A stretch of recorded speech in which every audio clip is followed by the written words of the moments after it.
The race for Florida governor is being called the first test case for the 2020 presidential contest. Congressman Ron DeSantis, a Republican, is taking on Tallahassee Mayor Andrew Gillum, a Democrat. Controversy erupted after DeSantis used the term "monkey it up" to describe what would happen to the Sunshine State if Gillum, who is black, were to be elected. The last thing we need to do is to monkey this up by trying to embrace a socialist agenda. Gillum, whose city is under investigation by the FBI for possible corruption, responded saying that DeSantis took a page out of President Trump's playbook. It's very clear that Mr. DeSantis is taking a page directly from the campaign manual of Donald Trump. The Democratic chairman in Florida accused DeSantis of, quote, racist dog whistles. Gillum added to that criticism, saying that in the handbook of Trump, they don't use whistles, they use bullhorns. DeSantis' office dismissed those claims,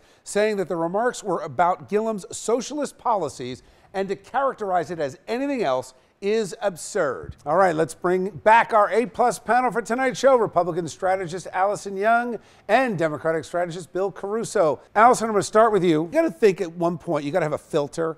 And clearly in this day and age, there should have been some sensitivity given how politically correct everything seems to be. That said, context is very important. He was talking about job performance and the economy and referring to the fact that he's running against a very radical candidate, the mayor of Tallahassee. He was talking about the policies. He wasn't talking about the person. And Bill, I have to tell you, I am sick. There's so much racism in this country. That is true. We've confronted that a lot on this show. But in this case, it wasn't meant as a racist comment. And for people that are taking something out of context that clearly wasn't, just to try to drive poll numbers, it's really maddening and it's really disheartening. To that point, Bill, that Allison is making, as a Democrat, there have been polls that show that black American voters are starting to warm up to Donald Trump. You're starting to see some very good numbers. Sure. Is it coming from the black community, or is this, white liberals saying, hey, you ought to think that this is racist?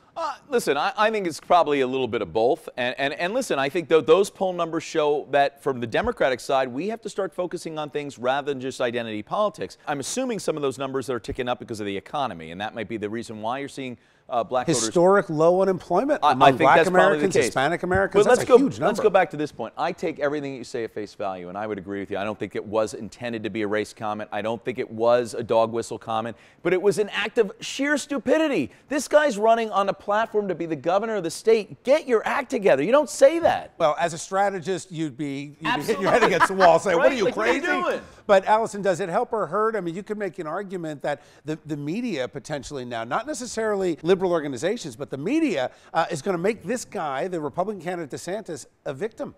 Everybody in America today that follows politics, even on its surface, is talking about the Florida governor's race right now. It's made a hero out of both of them. So whichever side of this you want to be on, you've now got a martyr or you've got a hero. What do you think? Does this help or hurt the Democrats? I'll say this to you. It has elevated the profile of this race. Everybody's talking about it. This is not going to decide this race. Democrats are going to have to win this race on the merits. It's not going to be on something like this. All right, guys, got to leave it there. Thank you for joining me tonight. Good to see you both.